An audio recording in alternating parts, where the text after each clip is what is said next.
The road that led to Halo 1 was famously a bumpy one, with the developers at Bungie going through many iterations before finally landing on the first-person shooter concept for the game. Halo 1 pitted the forces of humanity against the evil Covenant Empire, a religious alien army hell-bent on controlling the ancient ring world of Halo and using its mysterious power to destroy the human race. Everything from levels to combat and sandbox was down to the wire. It even got to the point where Jamie Griesmer, a designer at Bungie on the first game, was told he had to pick between the shotgun or sniper rifle. Fortunately, he was able to get both in the game, but this is to say the race to finally tune the game's sandbox and balancing was stressful. Dozens of weapons and vehicles were cut from the game to focus on only the essentials and make sure each sandbox inclusion had an important reason for staying. What we came to know as the pistol started life as a rather low-quality asset, not designed for first-person scrutiny, before taking on a more complex and busy design with a sci-fi targeting scope. You can even see this design for the pistol in some concept art, such as this one focusing on the Flood. This Space Luger design is quite tactical and kind of low-key feeling, which fit the early idea of the UNSC fighting a guerrilla war against the Covenant. But as the game became more action-focused, Bungie shifted gears, returning to those bulky, chunky early pistol ideas. They added some more polygons, higher quality textures, and what shipped with the final game was an instant legend, the M6D of Halo Combat Evolved.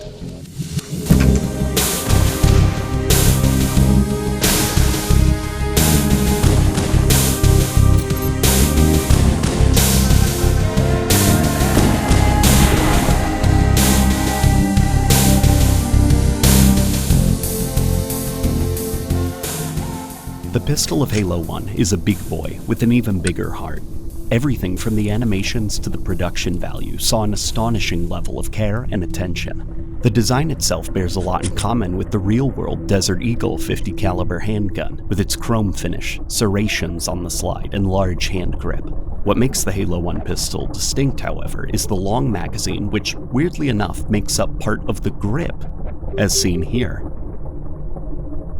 Other unique features are the knuckle guard, massive screwed-on shroud over the barrel which houses the scope of the weapon, and of course, 2 yellow dots around the sight and a distinct red-colored segment beneath. Interestingly, above the weapon is the number 7 in Japanese kanji, while at the bottom of the pistol, below the magazine, is the symbol for power. When firing the weapon, a beautiful, almost red muzzle flash lights up the surrounding area, leaving behind a puff of smoke that drifts away in the breeze. The animation work for the pistol is just as fantastic as the design, outshining other FPS games in 2001. During an empty reload, the Chief lifts a pinky to allow the magazine and part of the grip to be dropped, a new one is then inserted, and a switch is flicked which causes the slide to shut the pistol, loading in the first round. On non-empty reloads, the magazine is simply dropped with a new one inserted in one smooth, easy-to-follow animation. The reason I bring up that there's 2 animations for this is because at the time, it wasn't common to see a game account for 2 different reloads depending on how full a gun's magazine is. But you know, I saved the best animation for last. When meleeing an enemy, the Master Chief grips the barrel and smacks it down on whoever is in front before flipping the weapon, catching it expertly, ready to fire. Beautiful. The race to finally tune the game's sandbox and balancing was stressful, but thankfully, everything began to fall into place in the final months leading up to launch. Except for one thing. Jason Jones recalled that in the final stretch of the game's development, when the code and content of the game was more or less locked in as everyone was busy polishing, he felt that the pistol wasn't quite where it needed to be. So he wrote a last-minute patch that is run each time a player loads into a level, buffing the damage values of the pistol. This resulted in the pistol we're all quite familiar with being unusually powerful.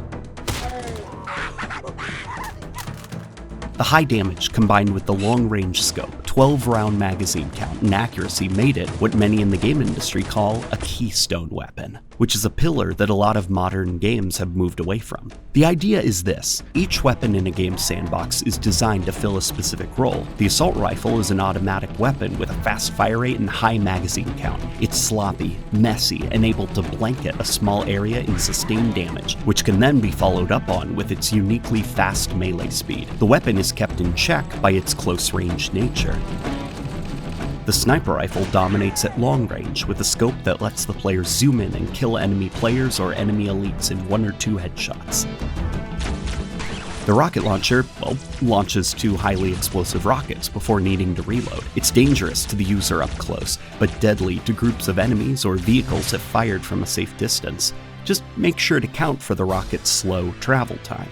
If all these different sandbox items were like small moons, the pistol is like the planet that they all orbit around. The pistol is the jack-of-all-trades weapon, the primary weapon of the game, an extension of the player in combat, leaving their secondary weapon slot open for more specialist weapons to make strategic choices in between pistol shootouts. As an example, a famous technique involved using the Covenant's plasma pistol's overcharge ability to drain the shield of any shielded target, and then put down the fleeing enemy with a well-placed pistol shot to the head. This was dubbed the noob combo in the community, but there are many other combinations of weapons that worked well with the pistol.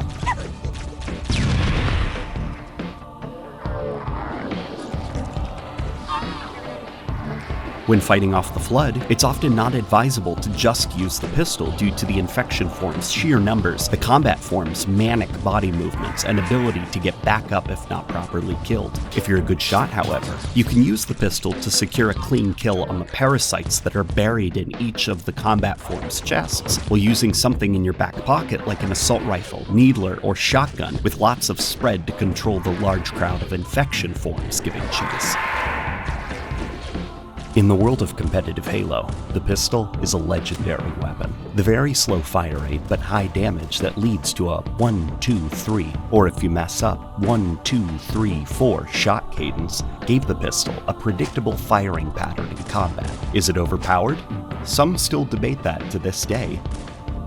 But the powerful nature of the pistol is why it ended up working as a competitive weapon, and why Halo Combat Evolved's multiplayer came together so well. It's easy to see why the sound of its gunfire activated that competitive instinct in many gamers in 2001. Halo Combat Evolved Split Screen went on to become a competitive game, with the community hosting their own tournaments, improving their skills, and taking the console shooter market by surprise, kickstarting a competitive scene that's still going to this day. And it began here, with a dash of chrome, a booming sound, and some stylish animations.